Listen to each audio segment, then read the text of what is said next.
Good morning, guys. Welcome to shul.com. We are here talking about Inyane Chanukkah. We are reading from the book Taame HaMinhagim Umekore Hadinim. There's the book. It's right there. It's a fantastic book. I recommend anyone that knows how to read Hebrew, that really wants to know unbelievable insights. This book is it. We're going to talk about Hanukkah, God willing, this week. And we're going to really stuff you with a lot of Hanukkah stuff because it's coming up. And, year to year we forget. We don't always remember things. Last week we did the Bet Yosef, the 9 opinions of what was the miracle of Hanukkah. And like everything else in our religion, in the Jewish religion, there's always a mahloket. So we gave 9 opinions of the Bet Yosef, what was the miracle of Hanukkah. And we're going to continue with this. We are on page Shin Samech Gimel, that's 363, Inyane Hanukkah. Let's go. Ta'am she'osim Hanukkah het yamim. Why do we do Hanukkah 8 days? Kevan, the shemen shebapach, haya bo lahadlik laila echad. The oil that was inside the pach, shemen, that little container, was only for one night. Nimsa shelo haya hanes ela lazayin yamim. Therefore, if there was enough for one day, the miracle is really 7 days, not 8 days. So really, because the first night you had enough oil. So what was the issue? What was the miracle? Mishum she'enhu yitbarach ose nes liten beracha el bema sheyesh kvar ba'olam. So there's a rule. God gives a blessing in the world only to something that already has something already existing in the world. Meaning, we see this in the Navi, where when he had one of the ladies come to Elisha and she needed oil, he says, do you have anything in your house? And she says, yeah, I have a little bit of oil. And from that little bit of oil, a lot came. What's interesting is that in this story here, with Hanukkah, Hashem says, I can give bracha in the world, but you need to have something there. You need to do something on your own to produce something, and then Hashem will take it to the next level. Even if it's something very small. God will take something small and make a lot out of it. If there's nothing there, the beracha is not going to come. You need to have some effort of doing something. God's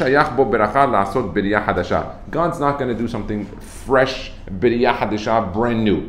You need to do something on your own to do it.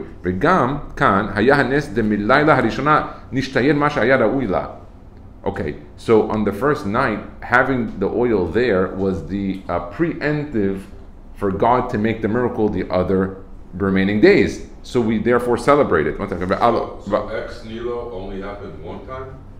Is that what that means? What do you mean? Explain. Ex nihilo, you know what that is. Explain. Give me the how this fits with this. Yeah. No, because it's something out of nothing, right? Yes.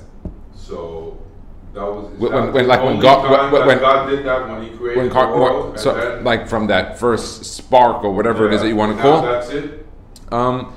Look, I can't tell you for sure, but we do know the Gemara says that there were worlds before ours. There was I think 974. Tat Ka'ad, something like 974 worlds before us. So there was something. We just don't know. We're not supposed to research what is before. But what we know is that from the creation of the world onwards, God will expand the blessing and beracha on something that's existing already. Meaning you have a small farm, Hashem can make it a big farm. You have no farm. That's what seemingly He's telling you. It's not going to just come a miracle. You got to do something to start something small, and then Hashem will take it from there. Okay, so it says here, there was leftover from the oil. Whatever was left over, that's where the blessing came over. The miracle was that it was expanding. Therefore, the first night was also a miracle. That because of the first night oil, Hashem expanded that miracle for the whole day. So also the first night, that's brought on the Taz Siman Tav Reish Ayin Sif Katan Aleph. Let's take a look. He has some notes on the bottom. Shegam Balala Harishona Na'asa Nes. Also the first night. Ubesefer Bnei Yisachar Katav B'Shem Harav HaKadosh Bal HaRokei Achsal Samach Shemen V'Nerot L'Sukkot. So he connected the shemen and the candles to Sukkot. Let's take a look. Ma Sukkot het yamim. Just like Sukkot is 8 days. Af Hanukkah het yamim. Ad kan. That's all he told you. He says, I'm connecting Sukkot to Hanukkah, and because it's 8 days of Sukkot, it's 8 days Hanukkah. It happens to be that's the last holiday that we've had until Chanukkah. So let's see what he says. Katav al zeh Ume'ata azda lehu kushiyat haposkim.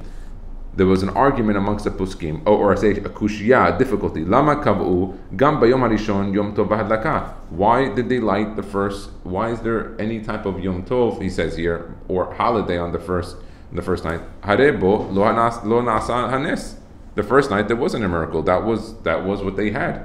Ki bevadai chochmei hadosh keshekav'u mitzvah ledorot. When they set this holiday for the generations,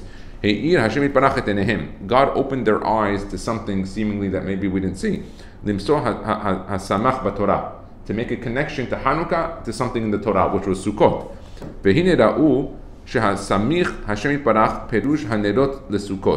So the nerot to Sukkot. Look at Emor Kaf Gimel Kaf Dad. Hevinu beruach hakodesh shehu kedei lilmod mesukot het yamim. Let's take a look at what he's saying here. If you look in Parashat Emor Kaf Gimel Kaf Dad. Let's open it up and I'll show it to you inside, and you can see how that's where it's talking about all the holidays. Okay, when it talks about the holidays, let's take a look. It says it starts the holiday it's in over here. We are in Sefer Vayikra Parashat Emor, and we are in Perek Kaf Gimel. That's where it lists all the holidays. It starts originally. That's the first part. The Torah tells us you're going to have on Rosh Hashanah. Then it goes, then you have Yom Kippur. Second one. Let's continue. It goes to the next parasha, not the parasha, but the next paragraph of Parashiot. It says, that's the 15th. Over there you have 7 days of Sukkot. Over here he mentions 8. He's talking, I guess, in Galut. Yeah. Okay, so you have 7. Let's continue. And then when he finishes it, okay, then and then when they finish Sukkot, what's the next holiday that comes up?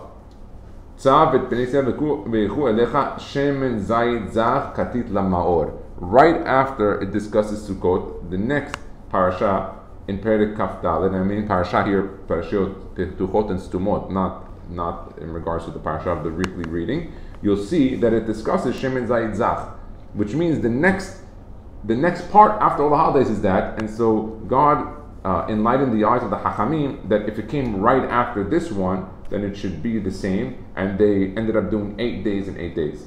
As a, because we see that also with Purim, they didn't do that. In Purim, which is also a tremendous holiday, they didn't carry itself for those days. They just carried for the minimum days. So here they made a connection to them. And you see it in the Torah that when it discusses in Parashat Emor, it discusses Shemen Zayid Zach Katit Lamaor, which is discussing the lighting of the menorah. Yes? Naive question. I thought Purim and Sukkot and Chanukkah were not in the Torah at all. They're not. It's just a reference. So it's not even a reference. It's a really good reference right after all the other holidays in the same parasha of the holidays. And that's before we even knew about Chanukkah in theory and timeline-wise. Well, God knows the holidays, so He set things up in a way that we can make these connections, or at least the Hachamim can make those connections. And so it's nice. You see that it's actually brought down. Where if someone says, "Where's in the Torah?" You have it right there. You can't get better than that. And Hashem and Zayid Zach had to be Zach. They had to find the Pach. The timing. So it's great. Od katav v'zeh l'shono Margela befumayhu. Margela means a gem in their mouths. De Rabbanan Rabbotenu kat hakodmin. Asher beChanukkah yesh mikom leorer pekidat akarim ve'akarot ke'en Rosh Hashanah. So he says here there is a special inyan for women that want to get pregnant, that Hanukkah is a segula for it. Let's take a look. Why? With the da'ati ikara segula bayom aharon ikra befi kol zot Hanukkah. He goes on that is on the 8th day of Hanukkah. There's a segula for women to get pregnant. Asher kavanato min notzar im venake.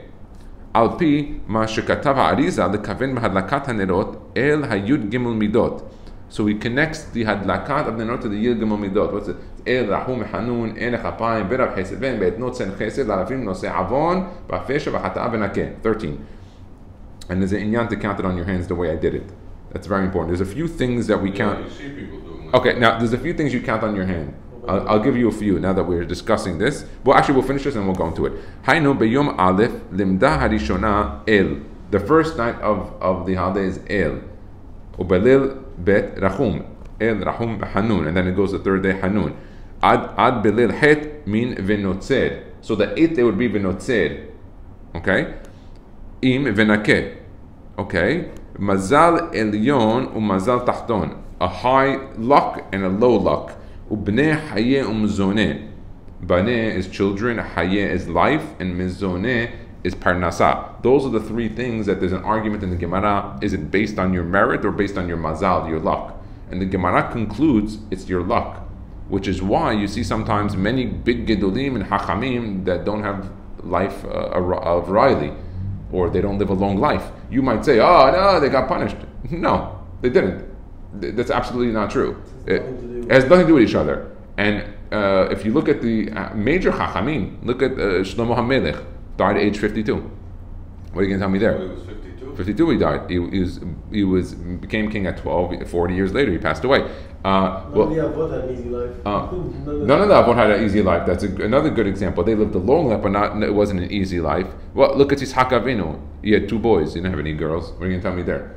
I thought you're supposed to have 1 boy, 1 girl. So you can't tie all these in. The Gemara tells you that there is something to that. Don't assume. Now, are there things you could do to change your mazal? Absolutely, but it's very difficult. It's not as simple as people think. People think, yeah, I'll just pray and change my mazal or change the name. It's not that simple. The best example I can give to someone changing a mazal is, you ever see a mountain that's 2,000 feet? Okay, can you take apart the mountain and move it? That's like moving a mazal.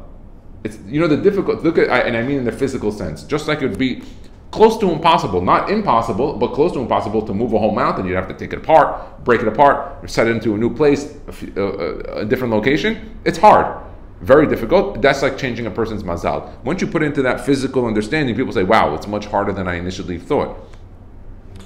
Love b'suchuta talya. It's not based on your zechut. Milta ela b'mazala talya milta. V'af al pichen yesh l'remez al kol yemei Chanukah ki matityahu begimatria Rosh Hashanah. So what's one of the things that you notice about the Hasidim? The Hasidim say that the end of the Rosh Hashanah holiday, in the sense of how a person is going to be judged, ends on Hanukkah. One of the connections is that they take the word matityahu. It's gimatria Rosh Hashanah. You want to do it? You want to check it, guys? Let's check this. We're here to we check it, huh? But we say all the time that if you have a decree, let's say, God forbid, not me, someone else. Somebody has a decree. Yeah. You can change it on Yom Kippur or this or that. Yeah. So what he's saying here is that you can actually so there's a few parts. No. So then how hard is it really to change it? So I'll show you. So there's Rosh Hashanah is where a person is judged for the year. Yeah. Yom Kippur is the first closing, where you have. Then the second one is Hoshana Rabbah. That's the second one. And according to Rabbi Musafi, it ends there. According to Rabbi Musafi, does not buy into this. He's mentioned many times. He doesn't buy. He goes, no, it's Hoshana Rabbah. I understand you're going to make gimatria. He doesn't go into it. He says no, it ends on Hoshana Rabbah, and he doubles down on it. And so do we. We follow Rabbi Musafi. That's how we're fine. But when we're learning, we're just trying to understand the other shitot. They have an understanding that it can go until Hanukkah. That there is something that it goes all the way until Hanukkah. If a person ended up making teshuvah or going until that point, there is something there. So let's take a look what he says. Let's check the gimatria. Let me get the markers. Just a second.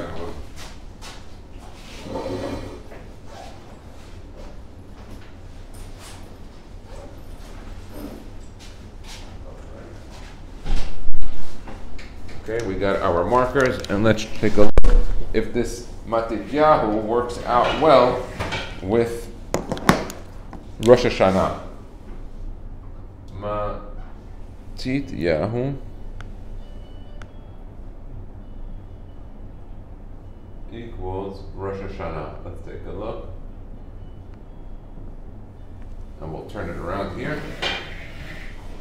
Lior, do we have this? We have this clear over there. Let's take a look here. He spelled Matityahu there. Okay, so you have here 40 plus 400 plus 400. Then you have 10, 5, and 6. So you have here 400 You have 840, 850, 861. All right. Let's look at Rosh Hashanah. You have 200 plus 1 plus 300. So you have your 501. And then here you have 5 plus 300 plus 50 plus 5. What do you got there? So you have, let's see here, 350, 360. Does it work out? I think so. No? Yeah, it does. 861. Okay, so 861. It works out fine. So Matityahu is Rosh Hashanah in the Gematria. Let's take a look. He has some other notes on the bottom. Let's see what the other notes are. Va'al pizeh yesh lomar shezohi gamken kavanato ha'paitan. This is also what the Paitan, the songwriter, wrote. Umenotar kankanim nasa nes lashoshanim. From the leftover of the kankanim, there was the nes of the shoshanim. What does that mean? That God created the miracle. Why? Because there was a notar in the kankanim nasa nes lashoshanim. In the song, he's actually telling you what happened. Rashalamar mima shenishar me'at shemen b'hakankan shelo dalak, because there was a little left. Kulo balala rishona al yedei ze nasa nes laharbot oto she'aspeak od leshiva yamin. Because there was a little bit left over, and with oil is always a residue around. Even when you empty it out, it's not like water. There will always be that residue that will stay around the jug. And from there it continued. Lezot lo haya makom libracha lachul k'divrei hataz hatorei zahav. So he says, if it was not because of that leftover, there would not have been a miracle, which is an unbelievable. He's teaching you even a concept of how blessing a beracha is. Ad kan bnei bina yemei shmona kav'u shir u'rananim kevan shehevinu shebehechreach na'asa nes gam balayla rishona divrei Yitzhak. He said, so there was definitely a miracle on the first night of the leftover and being able to. Okay, and he says to continue. B'sefer bnei Binyamin katav b'shem harav hasadik hakadosh morenu harav rabbeinu Rabbi David Mediminov Zatzal sheshama mikvod mor aviv hagaon hakadosh Rav Tzvi Elimelech. Oh, very nice. So we have Rav David Mediminov. He saw from his father Rav Tzvi Elimelech shamar b'shem sadikim Hashem berosh chodesh Elul ad Chanukkah meir barakia ke'en tavnit yad ha'peshuta lekabel otam ba'alei teshuvah asher me'ezo siba niddechu mileshu be'aseret yemei teshuvah. So he says from Rosh Chodesh Elul. So that's further. Now I told you originally from Rosh Hashanah we saw here. So from Elul all the way until Hanukkah, there is in the rakia, in the firmament, a yad peshuta. In the stars, you'll see a form of a hand to take in the people that are still willing to make teshuvah. It's unbelievable. That means Elul, Tishrei, Cheshvan, Kislev. That means 1/3 of the year, 4 months. God is open for repentance of the people. And until Hanukkah, you can make teshuvah. V'siyem al zeharav hasadik Rav David Hanal. And it doesn't go away, these stars in the firmament, until the day of Zot Hanukkah, which is the 8th day. וכתב בספר הנ"ל רמז לזה מהכתוב בזאת יכופר עוון יעקב, and that's why it says in Yeshaya כ"ב 22 בזאת, with this, יכופר עוון. היינו בזאת חנוכה, שאנו קוראים זאת חנוכת המזבח. That's when we read זאת חנוכת המזבח in the Torah. When we take out the Torah, we read the Torah every day on Hanukkah. We say Hallel with the beracha every day. עד אז הוא גמר כפרת עוון יעקב. עד שם, עיין שם. So it says until that day, that's when you can have kapara, repentance and acceptance. ובילקוט מהריל כתב, ידוע דחנוכה היא גמר החתימה של יום הכיפורים. And also the Maharil brought down that the Hatima goes all the way until Yom, the Hatima ends of Yom Kippur on Hanukkah. So that follows the Maharil, Rav David Mediminov, and Rav Tzvi Elimelech. Okay, and he continues, וראיתי בספר אחד רמז לזה, and I saw actually a hint to this. It says, תשב אנוש עד דקה. Then it says, ותאמר שובו בני אדם. So enosh is a person. So a person can make teshuvah until daka, until whatever daka here is. Hainu Chanukkah, Shigimata Kaf Hey. Daka is Dalid, Chaf, and Aleph, which is 25. So he says that's Gimatra Kaf Hey. That's Kaf Hey Kislev. Sha'azman Teshuvah lekolhu. That until the 25th day, Ad Daka, a person can make teshuvah. Uba Sefer Toldot Aharon, the Rav Sadik Hakadosh Morenu Harav Aharon mi Kahal Kadosh Zitamir. Okay, he says Katav the Hashefa v'Habehirut Shemorid Haborel Israel. All the blessing, all the clarity that God brings down onto Am Yisrael. Mitichlat Matchet Mahanukkah. All those lights and Shefa that Hashem was going to bless someone, they start to come out on Hanukkah.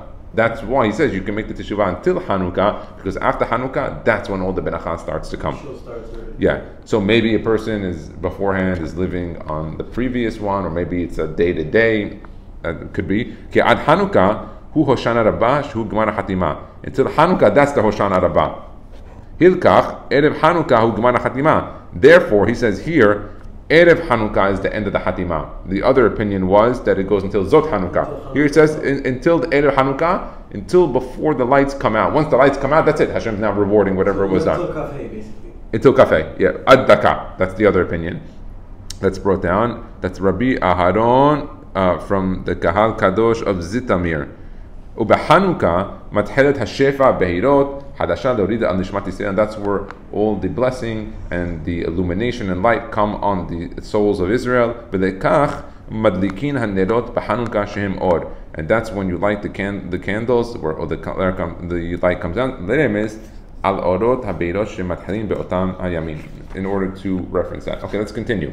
I don't know if it's just they were just saying like Matityahu, Matnat Hashem, like a gift from Hashem.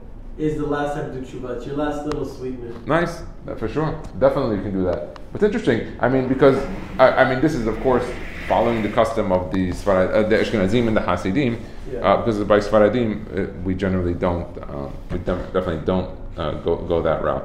All right, let's continue. O Taam sheleachad shenatnu shemen banerot. After they put oil inside of the nerot, HaMenorah Kishiur, according to its measure, Nish'ar hapach maleh kebatechila, that the jug was still stayed filled. V'nikar hanes ach b'leil rishon. Therefore, if the jug stayed filled, then the miracle was also on the first day. Okay, it says here, b'shebelel harishon natnu kol hashemen banerot v'delku kol halayla, and on the first night, they put all the oil in order so that it would light all night. But when they went in the morning, they saw it still was filled. And that happened every night. So in essence, meaning, what did they do the first night? According to one of the opinions of Beit Yosef, they only put 1/8 in. He's saying no. The second opinion here, what was the miracle, is that they filled it up the whole first night, but when they came in the morning, it never extinguished. The oil never depleted, and the flame never ate from the oil. Let's continue. Another reason is that they divided the oil into 1/8. So they never filled up. They knew they needed 8 days in order to get this, so they didn't fill it up in one shot, because then they would have put themselves at risk. They can't rely on a miracle. So what they do instead is that they filled up 1/8 of the menorah.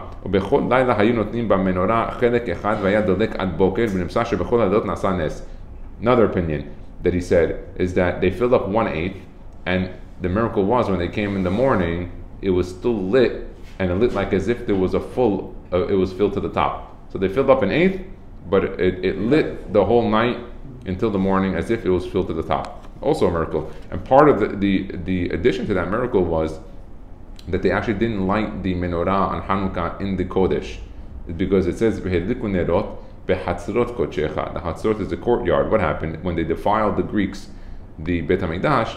There was idols there. They would put pigs on the mizbeach. You see, they let the Jews continue to do their operation, but they also got involved. They had guards there. They did whatever they want to, and they defiled it. So they took the menorah out while they were cleaning the whole Beit HaMikdash, and when they removed all the Greeks, and they lit the menorah on the courtyard.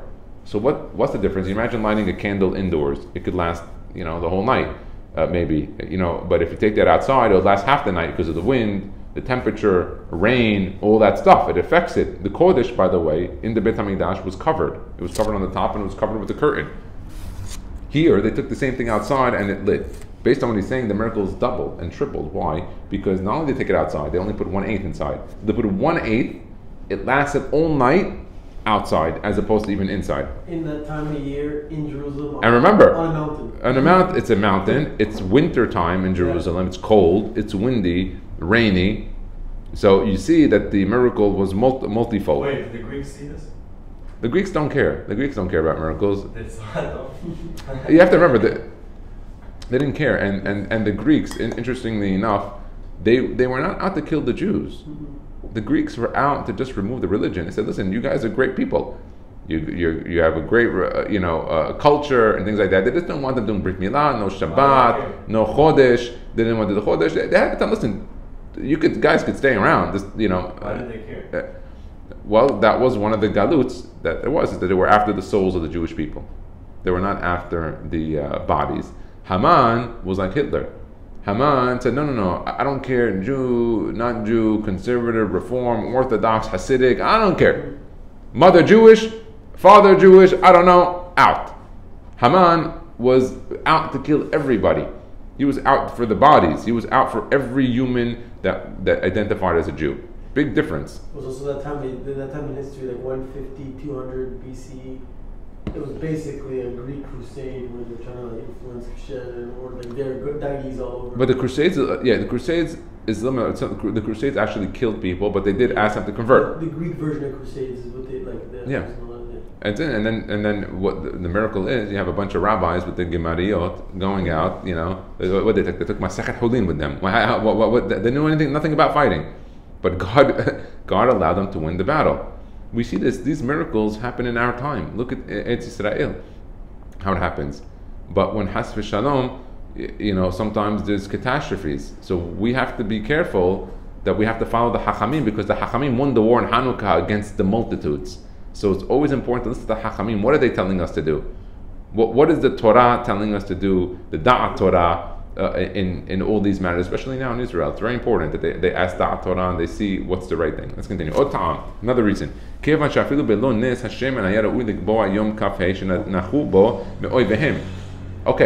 miracle is that why is it 8 days? Because the menorah is only seven kanim, only 7 branches. It should be 7 days. So what's the 8th for? The war. They won the war. And we make also a holiday on Purim. And our holiday is what? A fast day. The 13th was the day that we fast in order to commemorate the war. Why is fasting commemorating the war? Because in the olden days, when they would go to war, they would fast in order to have mercy from the Shamayim, not so that they didn't have any energy. It's interesting, the Yom Kippur War, it was against their will, they were fasting. So there's something to that. And that was also the day they found the oil. So it's a celebration of winning the war, and that they found the Pach Shemen. That's a miracle. After the Greeks were out to mitame all the oil. That was one of their missions. They knew that the oil had an effect. התקינו שיהיו מדליקים גם בלילה שלפניו, גם כן לפרסם הנס של השמן גם באותו היום. Okay, so that's another one. So we said that they found the jug was a miracle, and that the war itself. Why do we say, when we say the beracha of Chanukkah, Asher Kiddishanu b'mitzvotav v'tzivanu, as if it's a mitzvah from the Torah? It's not a mitzvah from the Torah. Why are we using that terminology on that? So let's take a look. Al mitzvot shehem midivrei sofrim. These were from the rabbis. Kegon hadlakat ner Shabbat. That's like also lighting the ner on Shabbat. You say Asher Kiddishanu b'mitzvotav v'tzivanu, but I thought we used that only for the 613 mitzvot. V'ner Hanukkah v'kriat Megillah v'kegon eruvin v'netilat yadayim v'hechan tzivanu b'Torah b'mitzvot aseh shehem midivrei sofrim b'shum she'emar al pi haTorah asher yerucha, because it says in the Torah that on all the Torah the rabbis are going to teach you, and all the mitzvot that you do, they will be ta'aseh, they should be done. Don't go away from the commandments they tell you, right or left. It's a mitzvah to listen to the rabbis. When you're talking about these hachamim, it's talking about the hachamim that set up the 7 mitzvot that are in addition to the 613. We have 620. So it's talking about that. It's not talking about any mitzvah that are going to come after. afterwards. Nimsa inyan haberachot shehem midivrei sofrim kachu. That these berachot that came from the divrei sofrim, we say asher kiddushan b'mitzvotav shetzivanu b'hem lishmoa me'elu shetzivanu la'asot kach v'kach. And then he brings them Masechet Shabbat Daf Kaf Gimel v'ayin Abu Darham. Okay, Tam. The beChanukkah nosach haberacha hu lahadlik ner Chanukah. Why do you say the beracha lahadlik ner Chanukah? Okay, it's Rashi Tevot Nachal. V'chein hu nosach Rabbi Arizal. That is the nosach of the Ari. Some say lahadlik ner shel Chanukah. We don't say shel. We say lahadlik ner Chanukah. That's Faradim and also the Arizal, the Hasidim. They're following whoever follows that shita of the Arizal. That's how you do it. Ubaleil Shabbat hanosachu. On Shabbat, what do you do? Lahadlik ner Shel Shabbat. We don't say that ner Shabbat, ner Shel Shabbat. But when it comes to Hanukkah, we drop the Shel. Shener Hanukkah asul lishtamish le'orah. Why? Because you're not allowed to use the light of the Hanukkah, of the lights. While on Shabbat, you are supposed to use the candles of Shabbat in order to illuminate your house. That's one of the reasons why you light the candles in the room you're going to eat, so that you can enjoy from the flame of the candles while you're eating. Back in the day, they would eat in the dark at night. And on Shabbat, what they do, they would light a candle so that they would be able to see the food and enjoy the food more, and see, you see the family and everything like that, and things like that. Lazeh omer ner Hanukkah. The horot ki haner eno kaf alav lemitzvat Hanukkah. It's not, the ner is not part of the mitzvah of Hanukkah. Mashe enken ki haner eno mashe enken ner Shabbat. Ner Shabbat is not like that. Hakavana ner she'anu mishtamshim bo. That is the candle that we use on Shabbat. That's what we adlik ner shel Shabbat. The light is supposed to illuminate for our benefit. And that's brought down the Bikei Yosef Siman Tavresh Ayin Vav. That's why the difference is that why do you have Lahadlik Ner Shel Shabbat? Because you're going to enjoy from the light, while on Hanukkah you cannot, so you don't use the word Shel. Okay, Tam. Shemevarchim Lahadlik Belamed. Why do you say Lahadlik as opposed to, I guess, hadlik? Let's see. Because the time that you light is when there's no regel, no feet inside of the shuk, or you say the souk, or the marketplace. It's 30 minutes after the night.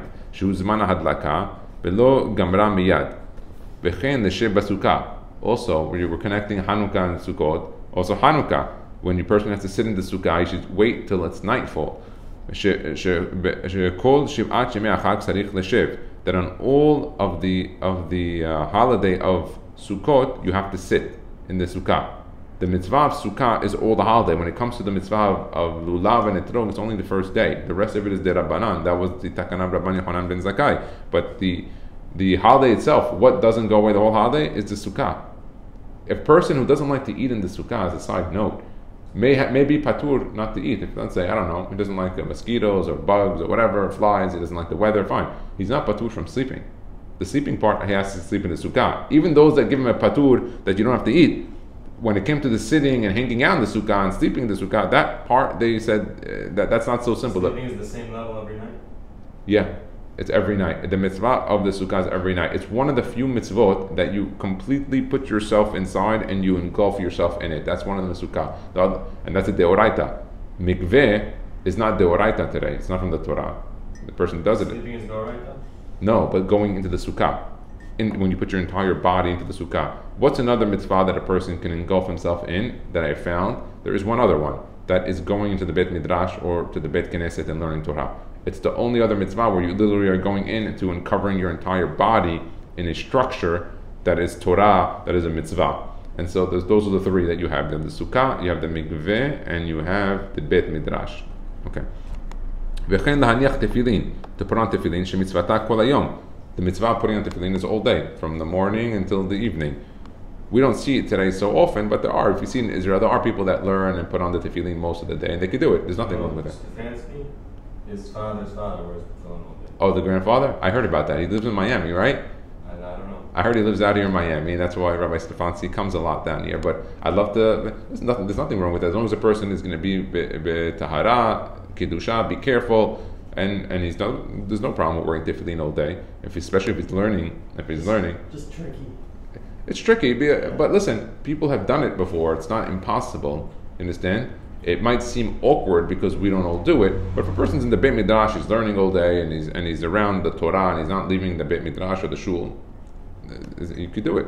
Aval al mashma kvar asa ha-mitzvah. Okay, so he says here, v'chen laniach tefillin shazak kol hayom. Okay, let's see what he says here on the bottom.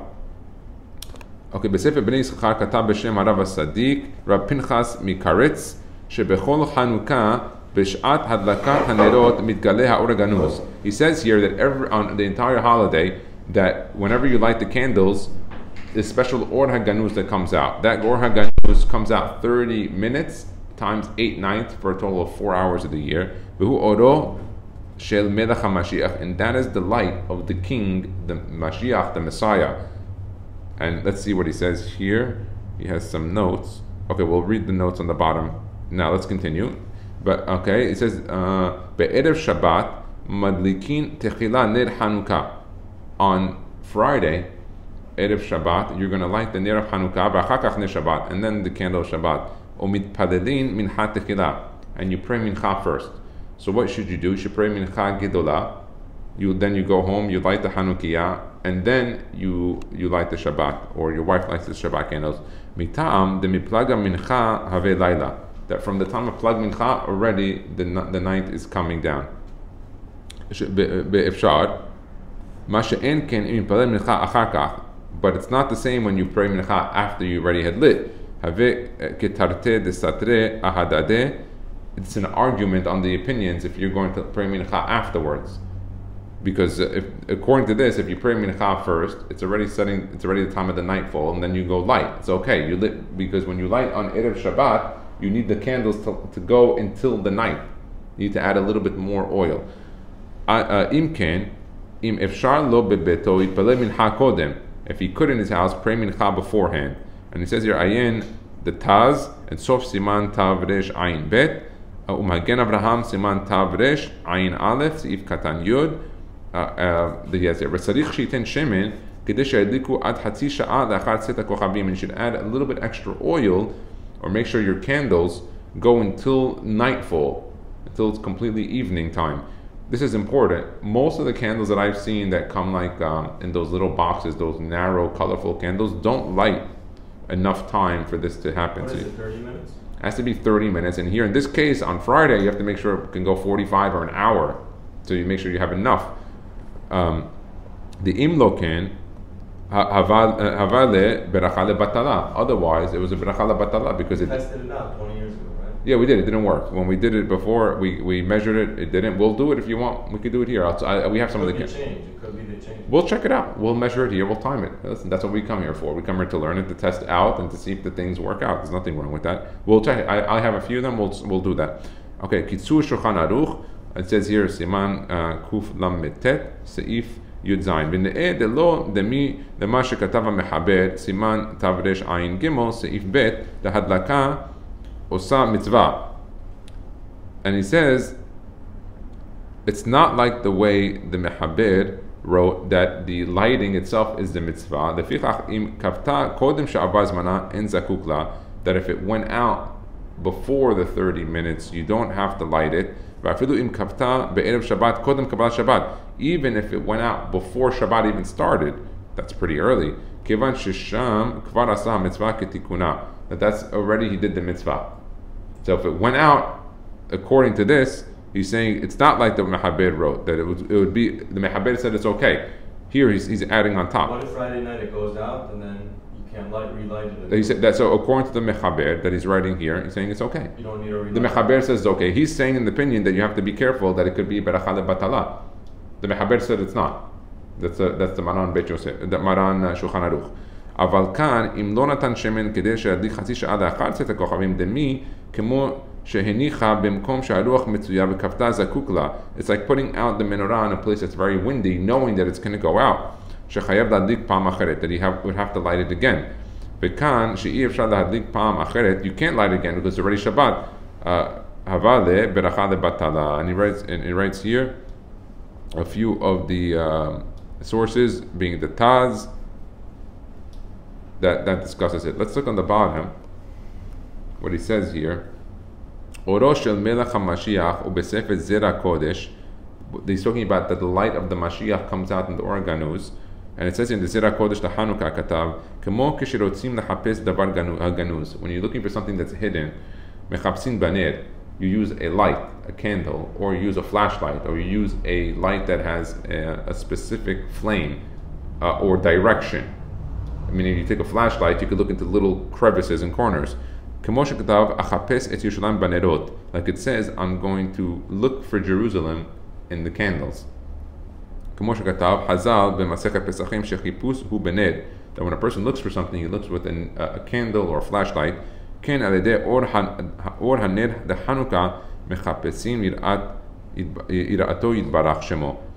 with the ner of the Hanukkah, we look for the fear of God. Interesting. Okay. He has some more notes. Let's finish the Hanukkah and then we will continue with it. Okay. Why did the miracle of Hanukkah not come in any Mishnayot? It is in the Gemara, but it's not in any of the Shisha Siddur Mishnah that Rabbeinu HaKadosh put together. The Gemara, Ravina, Rav Asher, it is there, but not the Mishnah. The fish Rabbeinu HaKadosh Misadir HaMishnah Hayam Mizera David HaMelech Lav Shalom. That Rabbeinu HaKadosh, Rabbi Yehuda Nasi, was from the descendants of David HaMelech, and David HaMelech is the Malchut, it's the kingdom. But the holiday of Hanukkah, which was done by the family of the Hashmonaim, they were Kohanim, that family. They were not from the family of David HaMelech, from the Shevet of Yehuda, and they, after the war, decided to make themselves kings. Now, even though they saved all the Jewish people, and they did a fantastic job, and all Yirat Shamayim, Malchut Bet David does not go to Kohanim. Kohanim are Kohanim. They're from the family and the Shevet of Leviim. They have no right to go and take that Malchut, even though they saved all the Jewish people, and even though the miracle was through their hands. And the Ramban, Nachmani, says, because of this, all of their descendants were wiped away. There are no people that can say they come from the family of the Hashmonaim. It's an interesting topic to go into. Does that mean the males, not the females? It's a nice discussion. But we see from the Ramban that even though they did something fantastic and great, and all of the Jewish people were saved, they went a little bit above and beyond by taking the kingdomship, which was not their job. How long did that last for? A few hundred years. That's it. And then the Beit HaMikdash ended up getting destroyed. Okay, Mizeh David, V'zeh hara leRabbeinu Kadosh, and this affected Rabbeinu Kadosh. Rabbeinu Kadosh was from Malchut Bet David. He could have been one of the kings, not him, but his family. And they took from him the kingdomship, which was a violation of the Torah. That from Yaakov Avinu lo chaku mechokek, that it won't go from the Shevet Yehuda. Ubekatvo HaMishnah Apiru HaKodesh, and the Mishnah was put together through divine wisdom, the Holy Spirit of Ruach HaKodesh. Nishmat Hanes Mehiboro. He didn't put the miracle at all. And B'Shem HaGaon HaKadosh Baal HaChatam Sofer. This is brought down by the Chatam Sofer. Okay, he has some more notes here on the bottom. Od Shem Kol HaNeshama Tehalel Rashit Avot Begimatria Hanukkah Purim. So he says, if you take Kol HaNeshama Tehalel, which is a Chaf, a Hey, and a Tav, it's the Rashi Tevot, which is 225. Actually, no, 425. Tav is 400. Chaf 20 and 5. 425 is a Gimatria Hanukkah Purim. So what does that have to do with anything? Hanukkah Hina Nitan the Halil Hodot. Hanukkah is for praising Hashem, which is why we say the Halil with the Beracha, which we don't do. Purim Kriyata Ze Halil. So on Purim, what is that? The way we are Halil, we make Halil by reading the Megillah. Hu Hashem Tav Chaf and Hey. That's the name of God. HaMesugal Lahakot V'Lachnei HaReshaim. That how do you suppress enemies and the wicked people? Through that name, the Tav, Chaf, and the Hey, which is signifying Hanukkah Purim, which is signifying praising God. By praising God and saying thank you, and for all the good that He does, you are machnia the enemy. Ubazeh Hashem hika Moshe et Mitzri, and that is how Moshe hit the Mitzri. That's why when Datan and Aviram see him, they said Lama Takeh. He says Takeh halogene ta'omer. He was telling him, are you going to use that word Takeh again against me? He just said that word and the guy fell down? And he fell. Now, obviously, he didn't just say the word. He said the word with the kavanot and with the understanding. We just think that the verbal is how it works. It doesn't. It works with intellect. It works with the heart. It works with kavanot. But yes, one word was all he needed. Does that work today? Absolutely. If someone knows how to use it, it works today. It takes training. It takes understanding for sure. And these two holidays have the ability to suppress the enemies of the Jewish people. Okay, let's continue. Chanukkah ובספר עמק ברכה אות עין א' כתב בשם שארית יוסף מי שאוכל אצל חברו והגיע הזמן הדלקה, someone's eating by his friend's house and came the time to light, צריך ללך לביתו להדליק, he has to leave, go light. He has to leave his house, of his friend, to go light in his house. ולא שידליק שם בסעודה, and don't light in the middle of the meal by your friend.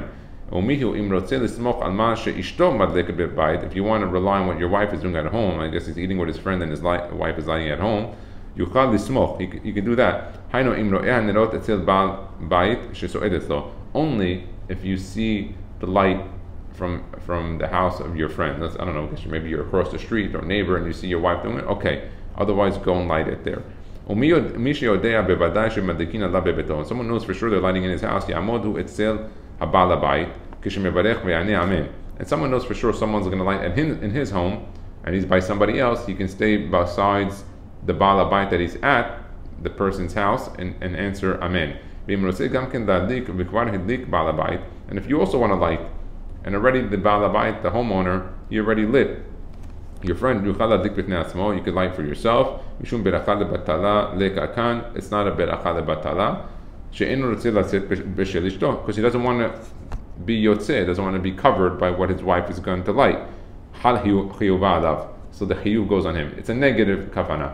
Rabbi Mansour talks about this all the time. If you can answer amen even without baruch hu baruch shemo, saying baruch hu baruch shemo means you don't want to be yotzeh, let's say. That's why we don't say baruch hu baruch shemo on kiddush and things that you want to be yotzeh. But a person could have negative kavana. Means he doesn't have to even say baruch hu baruch shemo. He says, I'm not being yotzeh with this. If I'm going to answer amen, my kavana is negative kavana. Not that I want to be yotzeh. I don't want to be yotzeh. You can do that. And he brings it down by Teshuvat Maharil. ובספר אורחות חיים סימן תר"ש עין ו' בהגאות כתב בשם it says תשו בשער סימן ש"מ ג' בשם תשובה, אוקיי, שהרב משולם היה מדליק נ"ח כשהיה יחידי. He would like מדליק נרות חנוכה when he was alone בכפר, in the village, בבית עקום שאין שם ישראל, in the house of a non-Jew, a Gentile. He would light it when he was alone in the village. I guess he stayed by a non-Jew. ואמר שאין לסמוך על מה שמדליקין עליו בביתו. And he would not rely on what they would do in his house. He was, I guess, in the village. Maybe he was working or doing something out in the forest, and he would light by the goy. He would not cover himself. אלא במקום שיש ישראלים רואה ner Chanukah. And he says, even though that was a place of the Jewish people by his house, he would not cover himself. The house where someone else was lighting for him, he would not be covered by that. Aval be'eno b'mkom Yisrael. But a person is not in a place where there's any Jews. He's out in a place where the Jewish population is zero except for him. Sarich lasot zecher lanes. In that case, you have to light even because of that. You're alone. You would think, oh, I want to light because there's other Jews around to see it. No, he's telling you that over here, that even when you're alone in a village, staying by a goy, maybe a hotel or whatever, you should also light it. That's zecher lanes. V'hu katav degam b'mkom Yisrael la'ui l'habeb hanes.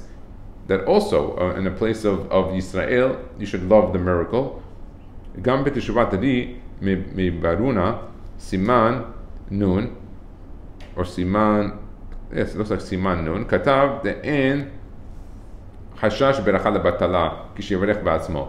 Don't worry about saying it's a ברכה לבטלה because it says the ברכה by himself, and probably no one's going to answer him in. Also, כיוון שאינו רוצה לשאת בשל אשתו, because he doesn't want to be covered by his wife at home where she's in a Jewish neighborhood.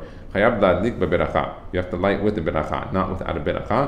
וגם יש לחוש שמא יהיה אונס לאשתו ולא תדליק.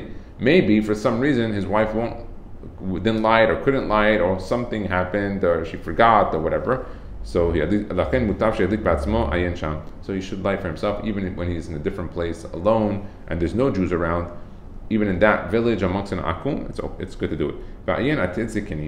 Look at that. Siman Tavresh Ayin Zayin. Shekatav Alma Shekatuv Behagah. That what does it say the Hagah? Shemadlik umevarech. He should light and make the beracha. Veyesh holkim. There's arguing on that.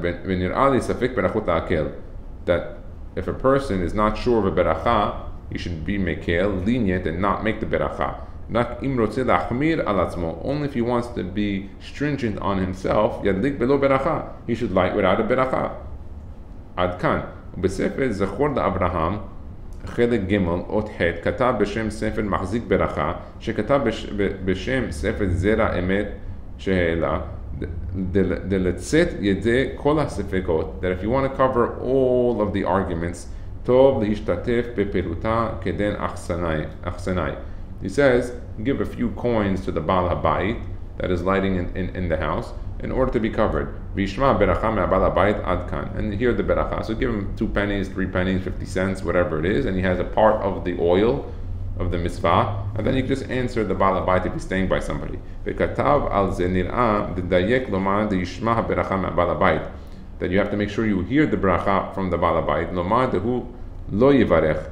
Meaning, the guest is not going to make the beracha. He's just giving the coins, and he's going to hear the beracha from the homeowner and answer. Mikeva shemadlikin alav bebeto hu patur, because they're lighting in his house already, and he's just a guest by somebody. He's already patur.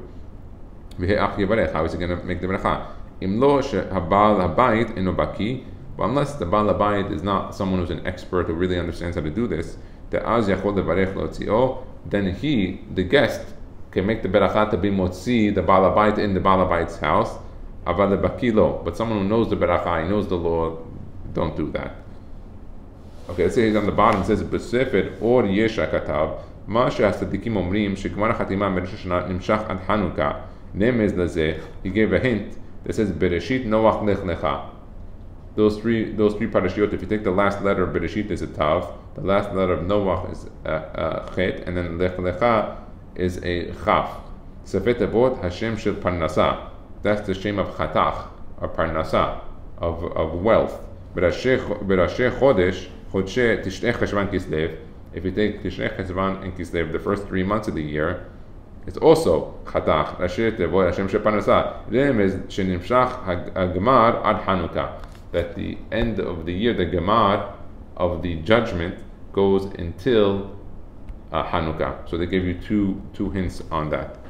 Oh, so the final judgment's on after Chanukkah or before Chanukkah? So we said there were 2. Some said until Zot Chanukkah, the 8th day. Some said no.